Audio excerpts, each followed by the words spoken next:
บ่แม่คนที่สิซอยเฮือนนี่แม่คนเก่าบ่หรือคนใหม่ คนเก่า คนเก่าบ่แม่คนที่ซื้อโทรศัพท์ให้นี่ เด้อ แล้วก็ซื้อดินให้นี่เขาไปผ้าให้ เด้อ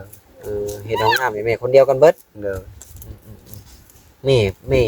ยังแม่ชื่อเพิ่นน่ะ ไม่เพชร แม่เพชรเพิ่นอยู่ประเทศไทยบ่หรืออยู่อเมริกา อยู่อเมริกา อเมริกาอายุเพิ่นจักปีแล้วเดี๋ยวรู้จักบ่ บ่จัก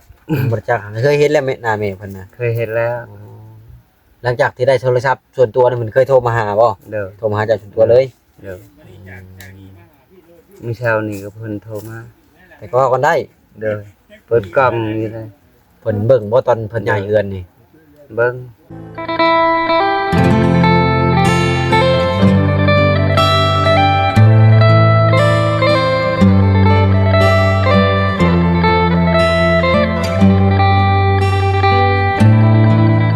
หลังจากที่บ่ได้เดินทางมาหาเบาเสพลนี่กูให้บ่แม่นสิเข้า10มื้อแล้วประจักษ์เนาะพี่น้อง ที่เข้าเป็นเดือนเพิ่น เดี๋ยวเป็นเดือนแล้วประจักษ์เนาะ เด้อ คิดฮอดอยู่บ่โดย โดย สบายดีบ่แอนสบายดีชายพล บ่ได้เห็นกันหลาย คิดฮอดเพิ่นอยู่บ่ สบายดีเด้อบ่ทำไร โดยคิดฮอดเพิ่นอยู่บ่เจ้าน่ะ เด้อคิดฮอดอยู่บ่แอนแต่บ่เห็นหน้าจักเทื่อ บ่เห็นหน้าบ่เห็นเนาะ คิดฮอดก็อดเอาบ่แอนเรามาหาอยู่ ฮอดบ่10มื้อเดือนผมสนุก เป็นเดือนพุ่นน่ะสิเข้าเดือนแล้วบ่แอนบ่ได้มา เราจะโดนมาเทื่อนึงเนาะพี่น้องนี่แหละการเดินทางนี่แหละก็เหตุผลสิบ่ได้มา เด้อ มันใกล้ มานอนค้างคืนพี่บ่ได้บ่ ก็ได้อยู่เนาะพี่น้องก็มันก็ ค่าหยัง พอสะดวกปานใดให้แหละหนึ่งมาหลายคนเลย FC มันก็สิว่าโอ้นอนแต่เฮือนน้องสายพลอันนี้ว่ามันก็บ่คักบ่ได้ให้แหละถ้าว่าเฮามาเฮามีเงินหลายๆบ่เช่าบ้านคักคือบ่แซนมันก็โอเคอยู่เนาะอันนี้เฮาก็มีงบประมาณแหละคันว่าง่ายๆก็ได้เป็นจังได๋บ่สายพลความรู้สึกตอนนี้หลังจากที่ให้ทุกสิ่งทุกอย่างความรู้สึกเป็นจังได๋บัดนี้ดีใจบ่ โดยก็ดีใจแล้ว ในหลายอย่างแล้วได้เนาะ โดย สิ่งแรกก็คือพาพ่อตู้ไปผ่าตัดตาเนาะ โดย ที่ช่องมากะดิน โดย ดินนี่ซื้อ3เทื่อเนาะ โดยแม่ 3เทื่อนี่ที่แรกๆฮะเท่าไรใช้ผล15คูณ15 โดย เทื่อ2นี่8เมตรบ่ โดย แล้วเทื่อ3ได้จักเมตรบาดนี้ คือชามก็ติพี ผมเป็น10เมตรผมอยาก18เมตรบ่จักเทื่อ3นี่11 12บ่จักนี่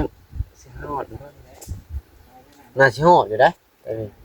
น้องบอกอำไพ ซื้อเฮา3เทื่อเพิ่นบ่นี่ฮะ ซื้อ3เทื่อเพราะว่างหนึงนี่มันจะตกอยู่2เมตรเนาะได้บ่จ้ะวางละหัวหนึง2เมตรน่าจะ บ่ฮอดดอก เมตร80เนาะ ประมาณเม็ด60เม็ด80นี่แหละ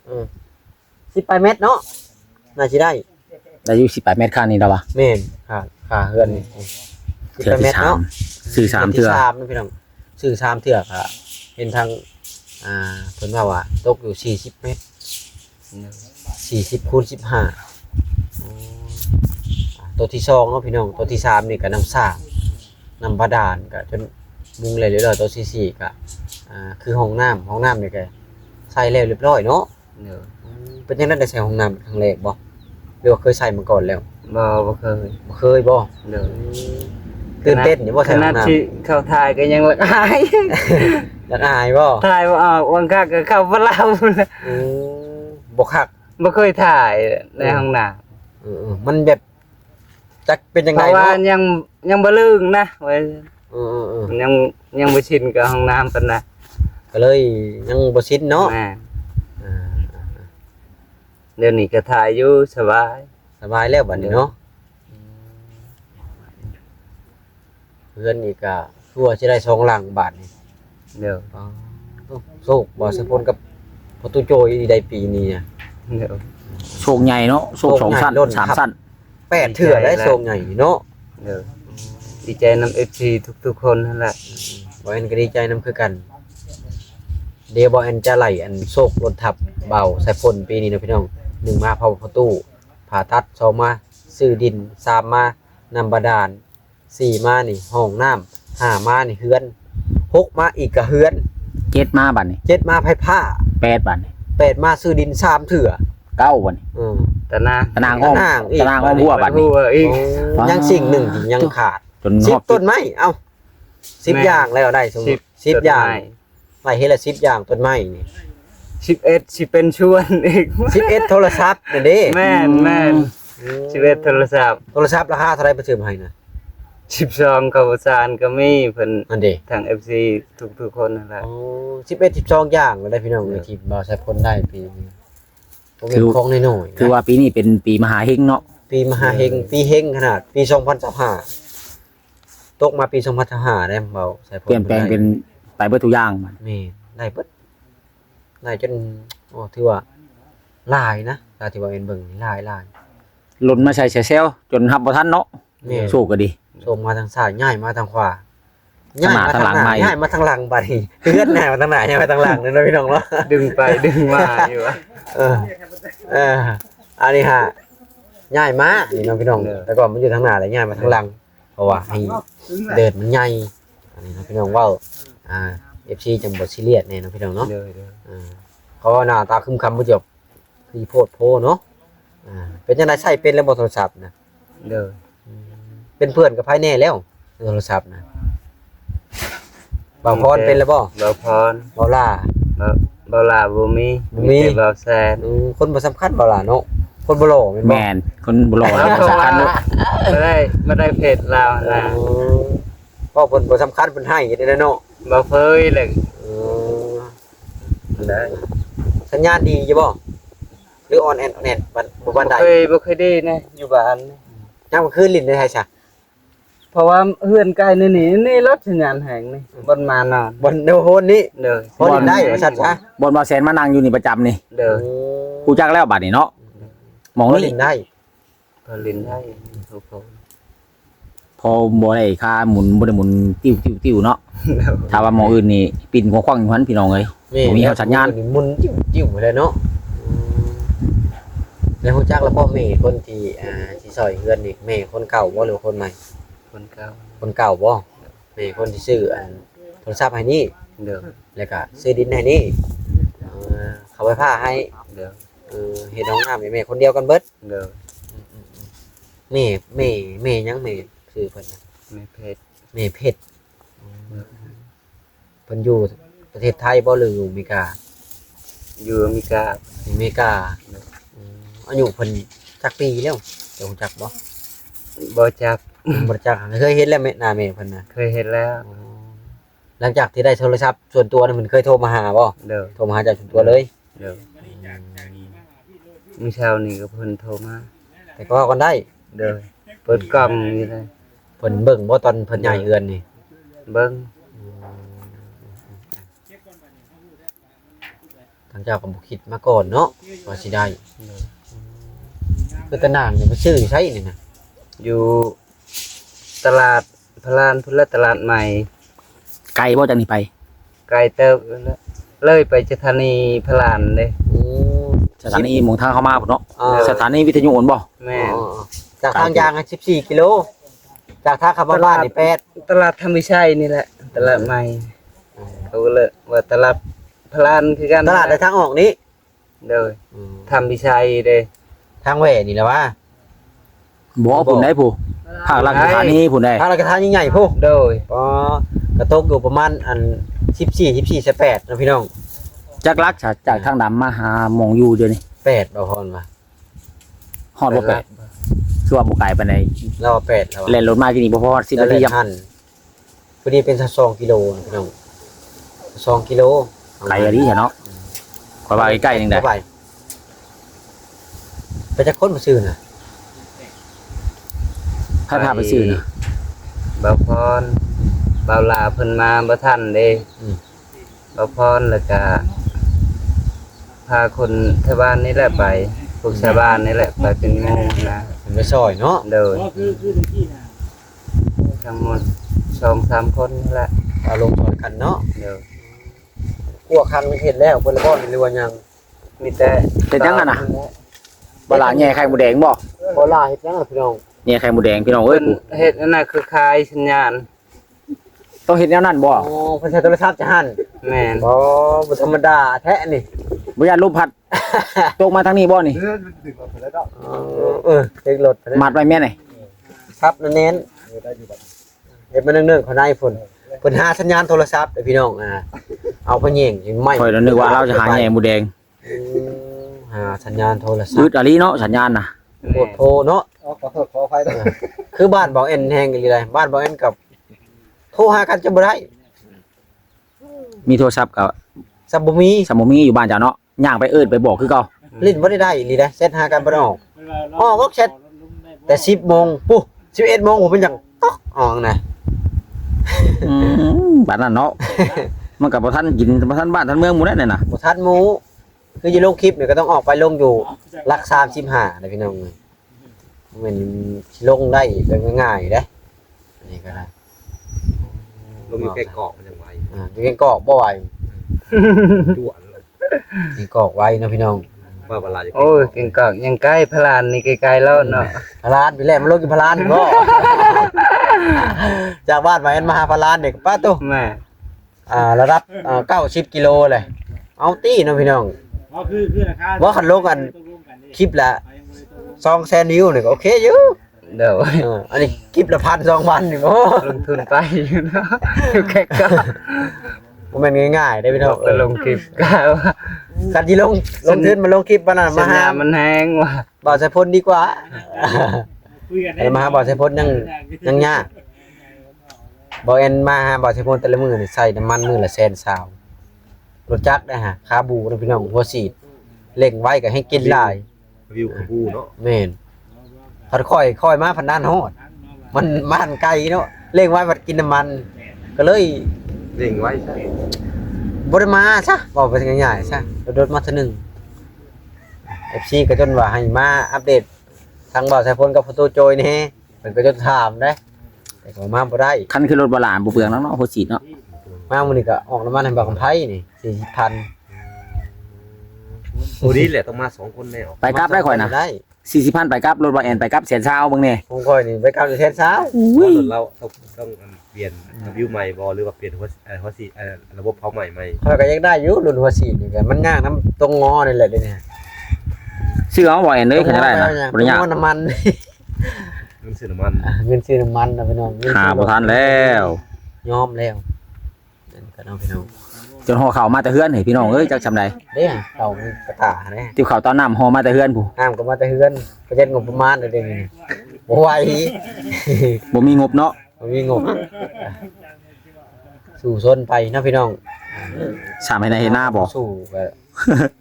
ยังบ่รอดนะพี่น้องสู่ซนท่อได้แต่บ่ถอยนอกจากน้ำมันรถเบิดจังสิถอยนะพี่น้อง มาไผนี่ไทยพล มาเป็นไร คือเห็นเกลือหมูเหมือนหมูตัวเองบ่ บ่นะ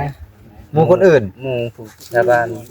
หมูไทยบ้าน เด้อ แต่มันมาอยู่นำอันนี้ก็มาไทยบ้านคือกันนี่ก็ได้ นะ อ้าว วุฒิซื้อ เลี้ยงเอาบุญ แม่น ให้บ่แอนซับอะไรเดี๋ยวมือเลี้ยงเผาเฮื แม่ อน ให้เกลือเลยเกลือ บ่แอนจะมือเลี้ยงเผาเฮือนนี่ ผู้เจ้าบ่ให้บ่น้องพี่น้อง2ตัวนี่ ตัวเทิกประชองมันบ่ เพิ่นกับแม่บ่ให้บ่ ให้ ให้ เจ้าของเขาขนาดมันโซ่เขาจะซื้อย่างให้กิน ก็เรียกบ่ให้เลยยามมือประช่องใกล้นี่ก็ใกล้ข้าวบ่นี่ก็ได้ แม่น โอ้แสดงว่าบ่ใส่พ้นนี่เกลือแต่ของหมูซื่อๆสิ่งที่มีนี่ในเฮือนนี่คือเจ้าเลี้ยงหมูแดงบ่ เอามันแดงก็บ่ได้เรียน หมูแดงก็บ่ได้เลี้ยงบ่ เด้อ ว่ามันอยู่ในเดินจะเป็นของเจ้าได้เรียน แต่ทำเลี้ยงแล้วนี่มันอยู่ในต้นไม้เนาะจะเอายังให้มันกิน สิ้นแหง ชิ้นแห้งบ่ อยากเลี้ยงแต่พวกบัวผักกาดอยู่นี่แต่ว่ายัง ผักบัวผักกาด ยังบ่หอมอยู่นี่ แล้วใกล้ตะนานกันเสร็จแล้ว เดี๋ยวหดน้ำให้มันเป็นละลายแล้วก็ ให้มันเข้าแดดควันเห็ด เบาอันมากก็สบายมีติดเก็บกิน แม่และนี่เอามาหุงมาปลูกให้นี่แต่บ่อนเฮาขุดห้องน้ำนี่งามคักนี่ แม่นบอกคนอยู่ มาหุงให้นี่ ใหญ่ไว้เนาะ ใหญ่ไว้บ่กับเฮาขุดขึ้นมาใหม่มันก็ดินงามมันโค้งปลูกต้นพร้าวใส่ก็ได้ข้างๆนะคักปันยังเนาะพี่น้อง จนผ่ามันสิบ่แพ้ห้องน้ำบ่ กันยามมันแพร่ มันนาน ต้น มัน ต้น ตั้ง หมากคือยังอะนะ มันนานตายแล้วเนาะต้นผ่าเนาะ หมากชมพู่ มัน บ่ ยืน ได้ห น่ะ มากยังอะนะ สมพู่ ชมพู่ สมพู่อารยะ สมผู้อารยามันนั่น ชมพู่ ละลาได้นะ บ่ชมพู่แล้วก็เอาแตงโมมาปลูก ล่าสุดนี่ก็คือลำไยเนาะ โอ้ลำไยนังลำไยหายทองคำบ่ พักอันน่ะกะลำปีนี่เขาปลูกคือกันบ่หรือว่าแนว ปลูกบ่ได้บ้านเฮา ได้แต่บนอากาศหนาว อากาศเย็น อากาศหนาวจนหิมะลงถูเห็นได้ บ่เพิ่มผลไม้พี่น้องว่าพร้อมบ่ได้ซีเรียสจีมากคือมักแอปเปิ้ลเนาะอยู่ปลูกพี่น้อง แอปเปิ้ลปลูกได้บ่ปลูกได้แต่แตงโมนะครับ บ่ได้ ชมพู่ บ่ได้พี่น้อง แถวบ้านเฮานะ แม่นได้ชมพู่กับลำไยแตงโม โอ้สำนักก็รู้แล้วหันได้ชมพู่กับลำไยอันกับแตงโมค่ะ3อย่างค่ะ3สาวได้หามาอยู่เหมือนกัน มีแต่ชาวงามๆเนาะ โอ้มีแต่ละดาพุ่นเด้ธรรมดา เด เด้ ระดา ละลาต้องเก็ตพุ่นน่ะ ดารามันได้หมากไม้ได้บางกะไผหมากไม้ เอาซื้อแล้ว ความหมายว่าชื่อ แม่น เนาะ ชมพู่ว่ะแตงโมว่ะแอปเปิ้ลว่ะ แม่น ความหมายว่าชื่อ นี่ เนาะพี่ แต่ น้อง นาราช่อง7พุ่นแหล้วเนาะ อืม เจ้าฮู้จักบ่ รู้จัก เจ้าฮู้จักอันลำไยไหทองคำ เบิ่งในหนังก็ฮู้อยู่ เบิ่งในหนังบ่ เราเป็นแสดงหนังเราเป็นนักร้อง แล้วเป็นนักห้องดังเด้ชาวคาเลาะ เราไปเรามาอยู่เมื่อย อืมเดี๋ยวที่ซาก็ได้พี่น้องเด้อเว้าอันยอกบ่าวสายพลจังได๋ว่าอย่าเอาเว้าแตะทีตะแดดเนาะพี่น้องเนาะไอ้ที่ว่ากันอีกแล้วเนาะจักนาทีเลยบ่ครับไผ 15 15นาที ยังบ่ทันฮอด16ครับ ยังแดดอยู่เนาะ ยังแดดอยู่ เฮ็ดอยู่บ่กองข่อยนะ โอ้ชัดเจนเลย ชัดเจนอยู่บ่ แข่งเห็นเท่ากี่ซิว เห็นแล้วหนวด เห็นแล้วหนวดเนาะเห็นว่าโปรตุโจแล้วยังไง ที่แรกๆเห็นหนวดบ่แอนคนบางอย่างแล้วแน่มึงเลยเห็นหนวดไปได้ไปนำกันมือน่ะหลายคน ปันโจนเลยบ่แอนบ่ได้แท้ปันโจ โจรเราอ่ะ ปานว่าแขกลามอยู่เต็มนี่ ผมว่าคนขาวแล้วคนสูงเนาะบ่ให้ คนมีหนวด ที่แรกโปรตุโจเราบ่แอนในตุ้ยกับหมู่เราอ่ะเปิดออกมาผัดจ้อยกับหมู่มีแต่หนวด ต่อยกันแย่งเดือดตะนางทุ่มกระดูกบ่แอน บ่พอไปรวยเราอ่ะเออ บ่พรบัดอุชุยอยู่ได้เนาะ รวย เรากินข้าวมื้อละคาบนึงได้บัดยังตุ้ยบัดนะบ่พรน่ะ นี่นะ ที่เรือเรากินขนม ที่เดือนจะเรากินหยังไปนำกันบ่ค่อยเห็นเรากิน กินมื้อละเทื่อ เราบ่ค่อยกินข้าวได้บ่อนได้แต่บ่เฮ็ดในฮอดเวลาแล้วยามไร อยากรถคือข่อยนี่กะท้องอยู่โจกรถ คือมื้อเช้านี่เพิ่นได้หยังมากินอันย่อเฮือนมาให้เพิ่น สินหมู ซีดหมูเฮ็ดจังได๋กินนะ ลาบก้อยกบ เฮ็ดเป็นแล้วบ่เดี๋ยวนี้น่ะ เข้าและเฮ็ดเข้าซอยแบบว่าจำแจวนะ คนจักคนมาโยมซะ ก็ผัดแล้วก็จำแจวเอานะ มันโยมจักคน หลายคน ฮอดบ่ซาวคน ประมาณนั้นแหละ สรุปแล้วคนที่มานี่มันย่อบ่รวมมันยืนเบิ่ง ไม่ย่อย่ อใส่รถ เด้อ แสดงว่าเพิ่นมีไอเดียอยู่ในพี่น้องเนาะพอสิมาให้มันทันไอเดียของเพิ่นก็บ่ทันพยายามเล็งรถจำลายกับญาติไปกินญาติในทางโค้งทั้งญาติมองพายพาบิน ว่าสิจอดให้เพิ่นเจ้าลงยางเอาหม่องย่านนี่ว่าโค้งเพิ่นว่าโค้งนี่โค้งอันตรายบ่ไปซื้อก่อย โค้งอันตรายพี่น้องเลยปล่อยมา บัดเมื่อนี่ใช่เพิ่นขี่นำบ่แสน เอาขี่นำบ่แซน บัดเมื่อนี่เพิ่นย่าน โอ้ก็ได้ขี่รถใหญ่ตัวแซนนี่เนาะจักบ่เงาบ่เมืองผู้เดียว เงาก็อุดเอาแล้วเฮ็ดจังได๋จ้ะ เร่งไวแล้วเนาะ เราแชนบ้านเดียวกัน บ่แซนบ้านเดียวกับบ่คำไผ บัดเดี๋ยวกับขอยให้เพิ่นให้เพิ่นเมื่อลงอยู่บนรถเพิ่นปาไว้เพิ่นปารถไว้พุ่น ป้ารถว่าอยู่ค่ายทหารเซโน เพิ่นย่านรถเพิ่นมาบ่ฮอด ขับมาบ่ไหวเลยป้าไว้ภาค ย่านบ่มีเงินซื้อน้ำมันใช้เพิ่นว่าย่านบัดเมื่อหาย่านเบิ่เงินซื้อน้ำมันใช้ไปพุ่น ก็เลยพากไว้ให้ทหารเบิ่งให้ เดี๋ยว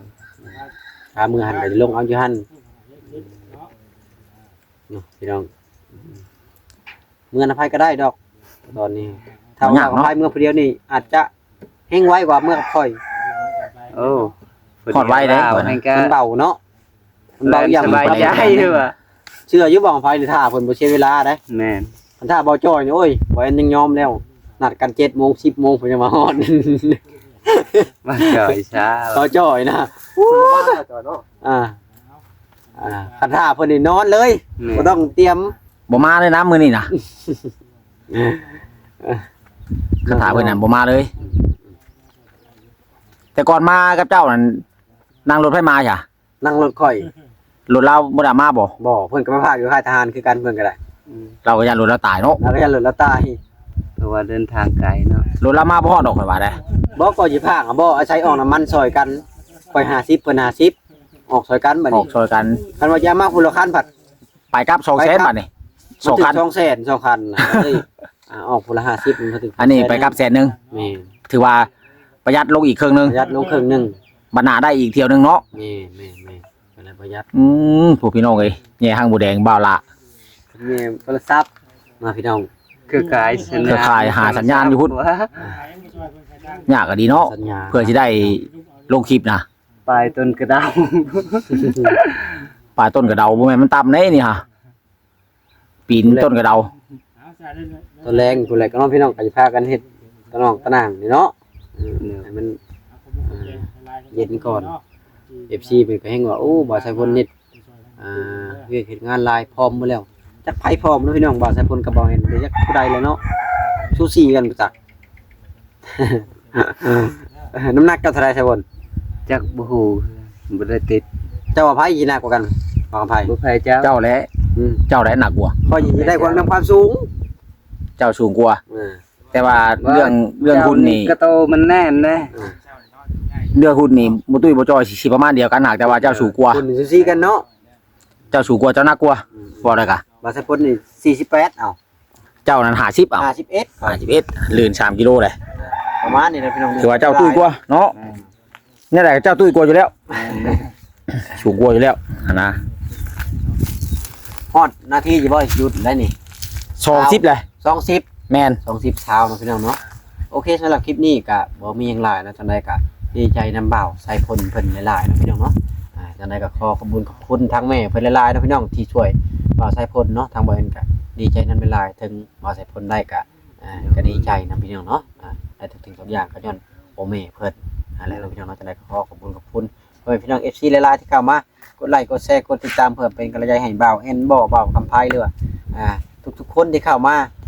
อัปเดตนี่เนาะพี่น้องเพิ่นก็จะเบิ่งหมดทุกคนเนาะสำหรับที่นี่ก็บ่มีหยังหลายนะคลิปหน้าจังพ้อกันพี่น้องสบายดี โดยสบายดี